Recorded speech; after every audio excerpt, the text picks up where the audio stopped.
Buenas tardes, una nueva emisión del Tábano. Aviso a los descreídos de siempre que este programa se está grabando el lunes 20 de marzo a las 13:30 horas. Desde ayer a las 22 está parado el contador de YouTube en el programa 155 de Grano del Sistema. Y en el programa especial subido el domingo, el contador estuvo detenido entre las 22 y las 9 horas. Hago este comentario no solo para que se observe el modus operandi del sistema, sino debido a un mensaje dejado en el foro un mes atrás donde se consignaba en tono burlón que ningún programa alcanzaba las 1000 vistas. Bueno, dicho esto, se cierra el círculo. Es interesante seguir el desarrollo de lo que voy a comentar a continuación para constatar de qué forma se mueve el enemigo. El intento existe de alguien que está entre nosotros.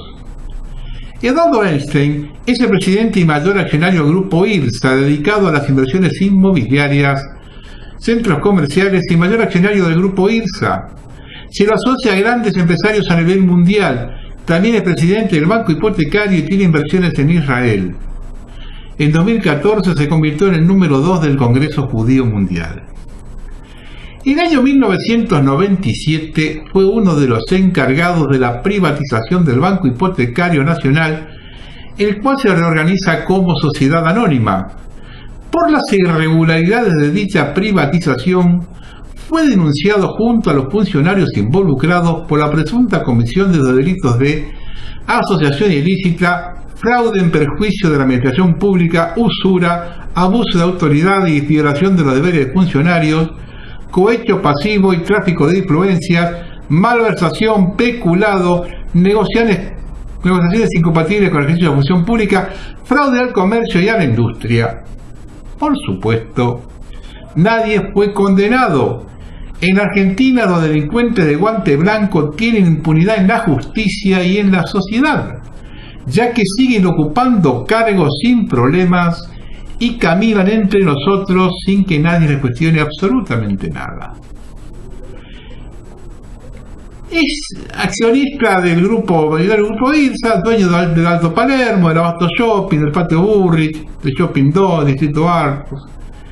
El diputado Martín Lustó, hoy embajador en Estados Unidos, ayer opositor, hoy macrista, mañana lo que sea más útil, afirmó que IRSA tiene vinculaciones fuertes con el PRO e hizo foco en la concesión de Buenos Aires Design, donde la empresa pagaba 46.800 pesos por mes con un predio que tiene 70 locales comerciales, 2 centros de eventos y convenciones y 140 cocheras.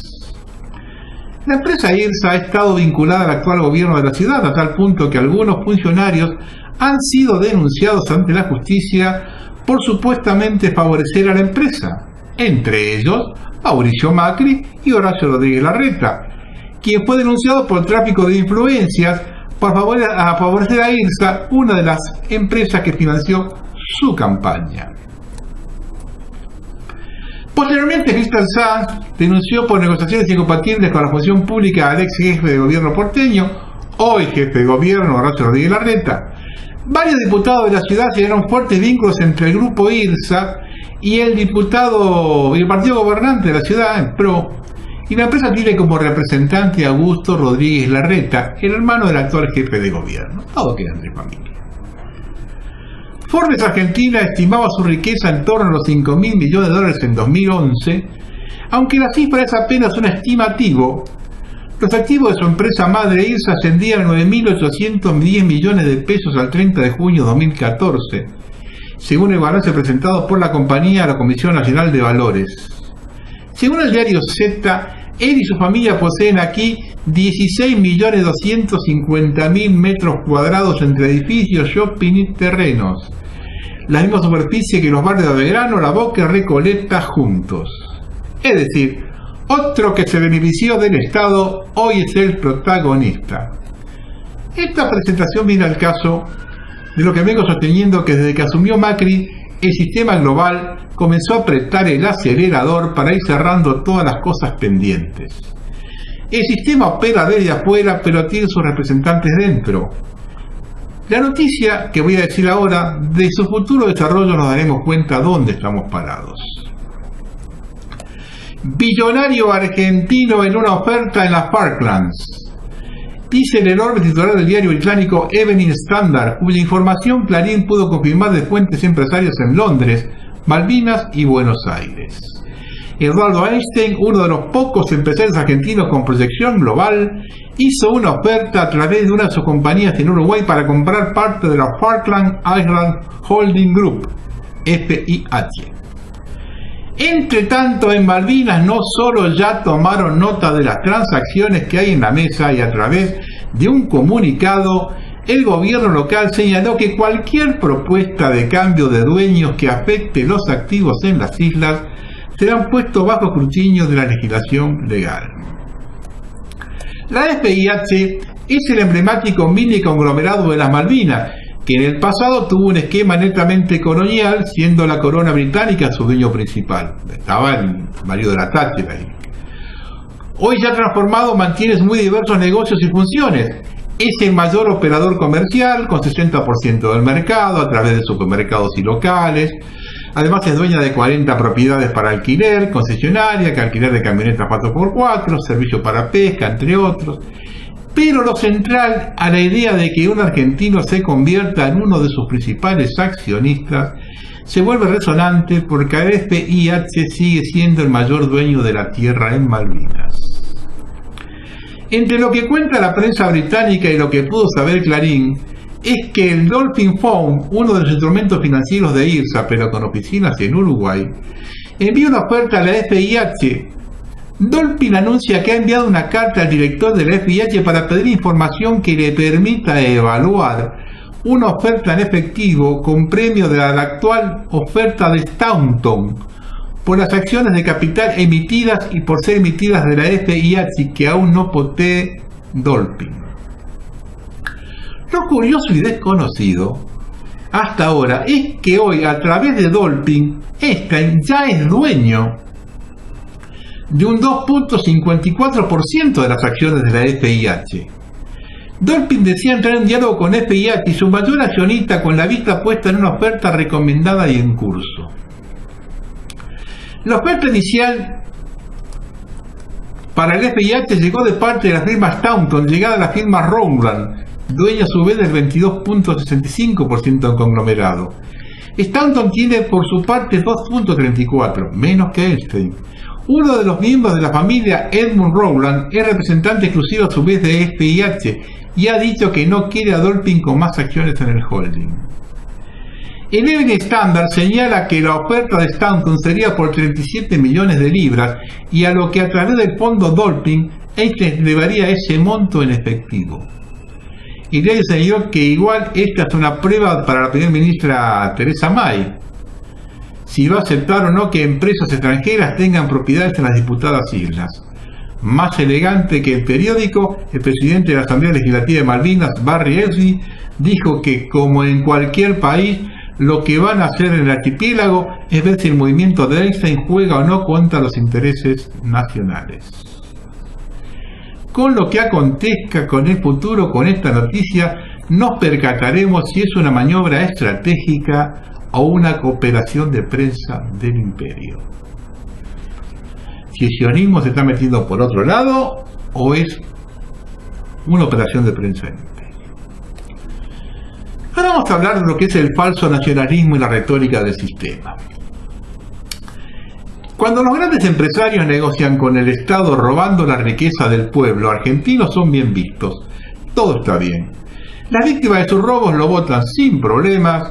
Cuando un funcionario cualquiera de cualquier signo político dicta una medida que promueve algún beneficio a alguien que lo necesita, aplica políticas populistas que causan la ruina del país. La causa quien tiene un descuento por medicamentos a los padres, a quienes regalan útiles para sus hijos. Ellos tienen la culpa del problema del país, no los que se robaron $1 billón. A los subsidios los llaman plan descansar porque fomentan la vagancia, y es cierto. Ahora bien, esos subsidios comenzaron en el 2001, cuando el país se derrumbó por el accionar de los chupadores de la teta del Estado. Y quedó la sociedad colgada de un hilo, sin trabajo muchos, y otros golpeando las puertas de los bancos para que le devuelvan su dinero, mientras que quienes provocaron el colapso sacaban millones de dólares al exterior a pesar del corralito, entre ellos las empresas de Macri y los talleres de la primera dama. Tenemos por un lado los beneficiarios de los planes Descansar y por el otro lado los que tampoco hicieron mucho esfuerzo, ya que todo lo lograron con la corrupción del Estado. ¿Cuál es la diferencia? ¿Que los planes Descansar por un lado son de 5.000 pesos y lo del otro millones de dólares? Si estoy equivocado, que un solo empresario de los catalogados como dueño de la Argentina, los viejos capitales de la industria, me diga si su fortuna tuvo su origen en el esfuerzo personal, la honradez y el riesgo empresario. Hace un tiempo que vengo advirtiendo contra el surgimiento de un nacionalismo falso cooptado por el sistema como prevención de un verdadero avance patriota. Como la ideología en base del poder mundial y la oligarquía que lo gobierna es el sionismo, lo primero que se ha hecho es amigar a estos supuestos nacionalistas con la entidad sionista que usurpa Palestina. También vimos alertas sobre los eventuales kioscos que el régimen quiere abrir localmente atendidos por nacionalistas.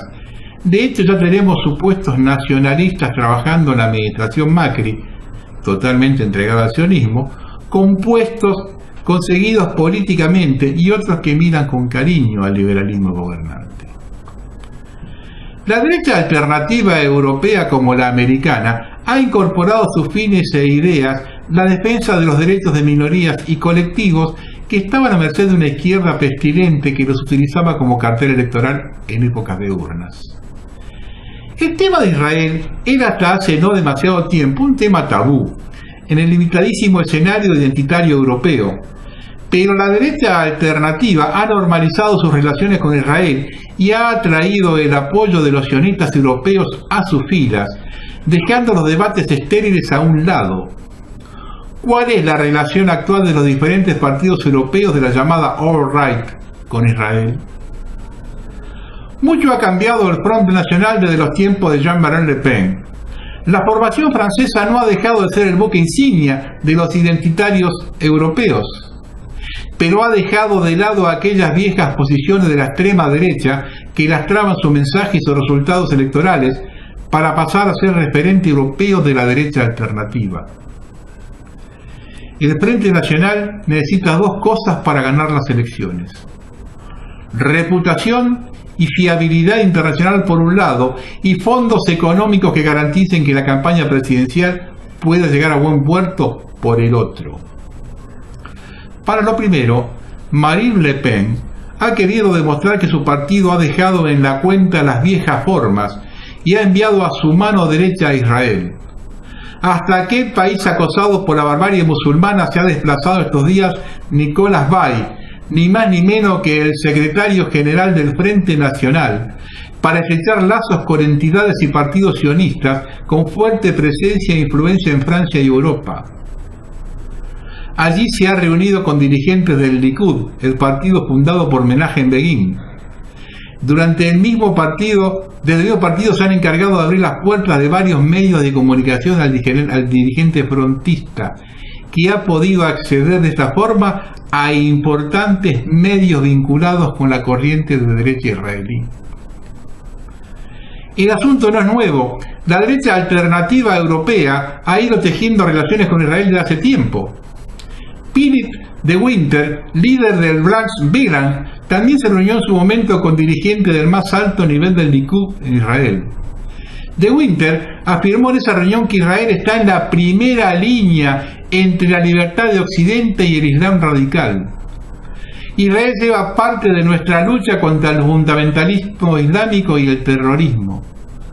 Puesto que Israel es el puesto de avanzadilla de Occidente libre, debemos unir sus fuerzas y luchar juntos contra el islamismo aquí y allí. Otro socio europeo de Le Pen, el FPO austríaco, también ha consolidado relaciones con Israel. El candidato presidencial del FPO, Norbert Hofer, ha viajado varias veces a Israel desde 2004. El FPO buscaba la normalización de relaciones con el Estado judío. En los últimos 8 años, el FPO ha superado significativamente sus viejas tendencias antisemitas, lo que le ha permitido acercarse a partidos como el PVV de Geert Wilders. El líder del FPO, Heinz Christian Strache, afirmó en una mesa redonda en la que se debatía sobre el antisemitismo en Europa que el antisemitismo, sin importar en qué forma, es un crimen contra la humanidad. Si Israel como Estado deja de existir, será el comienzo de la caída de Europa. Por otra parte, las relaciones del PVV de Geert Wilders con Israel son bien conocidas. El líder holandés nunca ha escondido su especial relación con aquel país, donde es invitado a dar conferencias de manera profusa. Por otra parte, el líder de la Alternativa por Alemania, Markus Pretzel, dijo en la cumbre del Grupo Europeo ENF, celebrada hace unos días en Coblenza, con el modelo de Israel es nuestro modelo en la lucha contra el islamismo. Esta declaración ha generado cierta polémica en el ala dura del ADF, liderada por Björn Höcke, que hace días pidió disculpas públicamente por calificar un monumento contra el Holocausto como vergüenza para Alemania.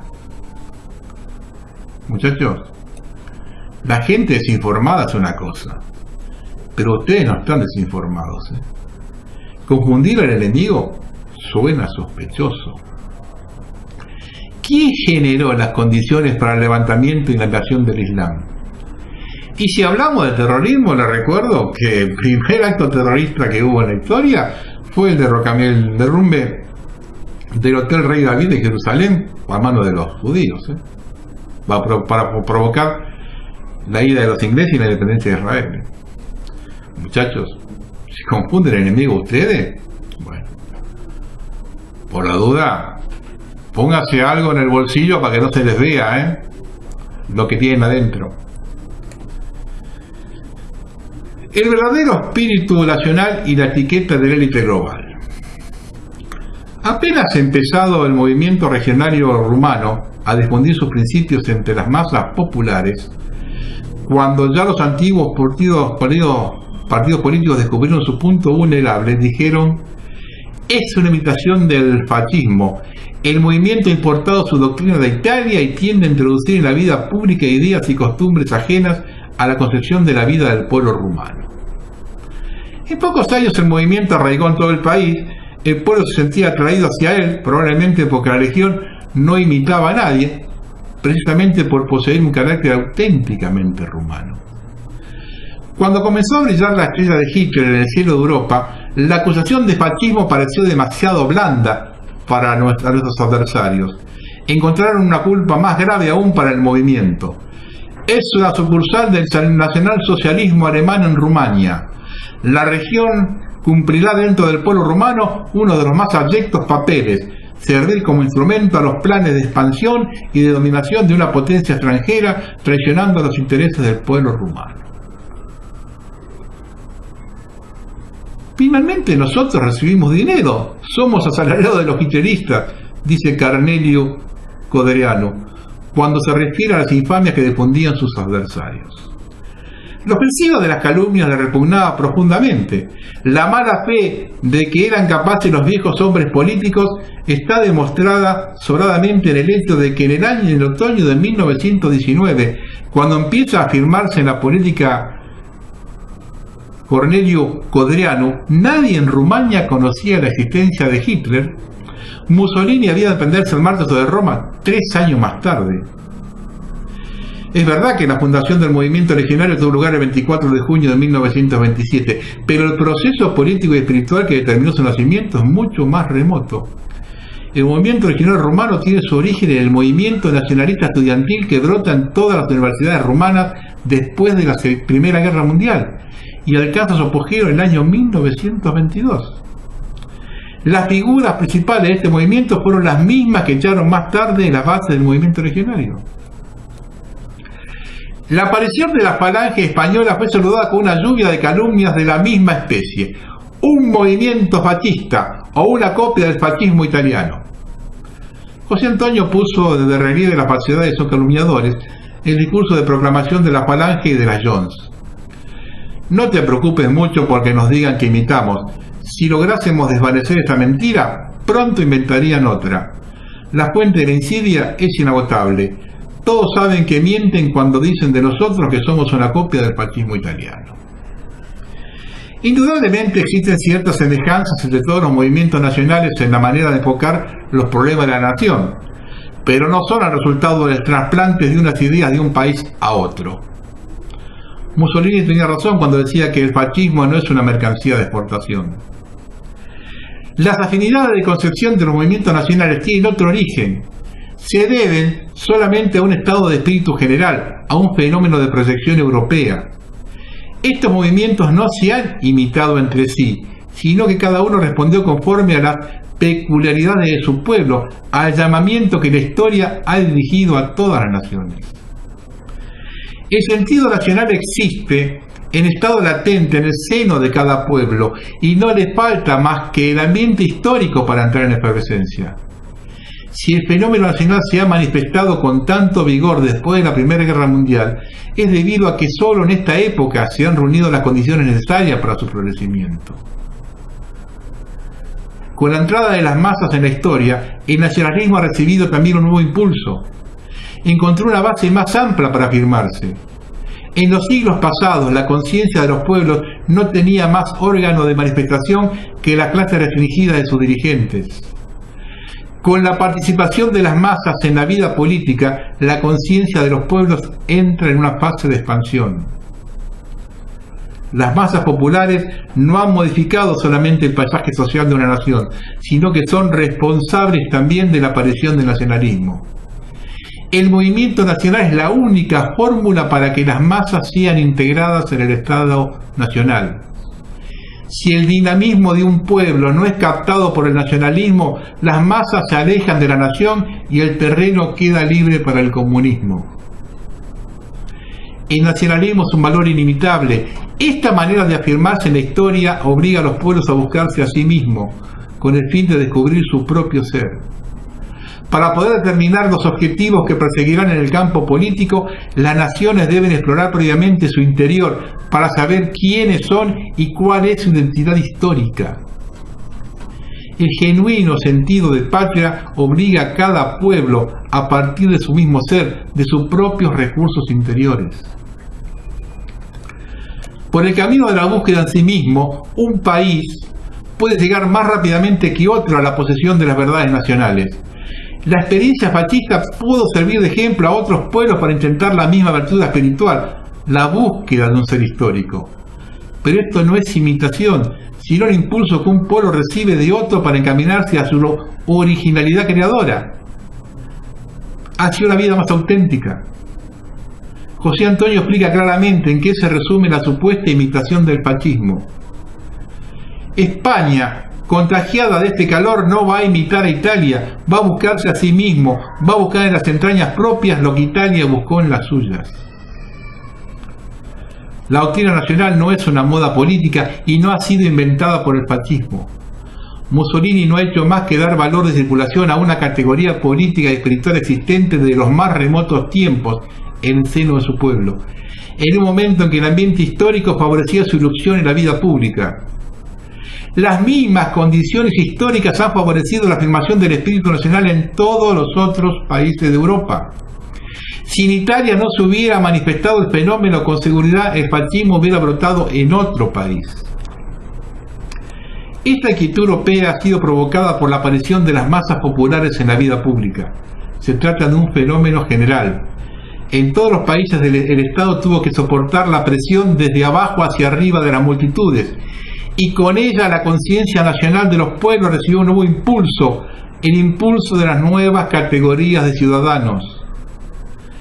En la lejana Rumania, Cornelio Codreanu llega a las mismas conclusiones. Un movimiento nacional está íntimamente relacionado con el grado de conciencia que han adquirido las masas de la nación, experiencia que hoy en día han vivido ya todas las naciones. Un pueblo en su totalidad llega a la conciencia de sí mismo, de su misión y su destino en el mundo. Cada uno debe recorrer su propia trayectoria. Los adversarios, para desacreditar los movimientos nacionales, le pusieron bajo una etiqueta común la palabra fascista, querían insinuar que solo eran reproducciones en serie del fascismo italiano. Es una falta de honradez política en unos y una pereza intelectual en otros. Quien analiza con objetividad estos movimientos descubrirá lo mucho que les separa debido al ambiente particular en el cual se han desarrollado y a la individualidad del pueblo en que han nacido. Uno de los grandes principios confesados por todos los nacionalistas del mundo es que la nación no empieza a existir más que desde el momento en que se vuelve hacia sí misma y valora sus energías propias. Pero esta misma premisa fundamental, esta afirmación del ser absoluto nacional, provoca las diferencias entre los movimientos nacionales. En virtud de este principio, cualquier movimiento nacional debe desarrollarse independientemente, debe llegar a una concepción propia de su realización política. Y esto no por celos, sino por un absurdo espíritu de independencia, sino debido simplemente a una necesidad interior. Una nación que anda por los senderos abiertos para otros pueblos pierde su perfil espiritual y traiciona su misión histórica. Finalizo. El nuevo orden mundial es liberal en la economía y marxista en la cultura. Solamente un gobierno nacional puede plantarse de frente a esta conjura. No es fácil lograrlo ni placentero llevarlo adelante. La contrapartida de este es este presente de miseria y decadencia. La gente debe elegir entre un futuro con esperanza y otro cubierto con estiércol. No hay otra alternativa. Y a cualquier cosa que se le oponga a este sistema de miseria, de vergüenza, de robo y de saqueo, le dice que es un gobierno populista fascista. Como esos fueron las desgracias más grandes del mundo, cuando los que robaron, los que saquearon, los que destruyeron el mundo completo fueron ellos. Esa conjura liberal marxista, que hace 100 años se instaló en Rusia y mataron a más de 100 millones de personas. ¿Qué verso nos quieren hacer? Buenas tardes.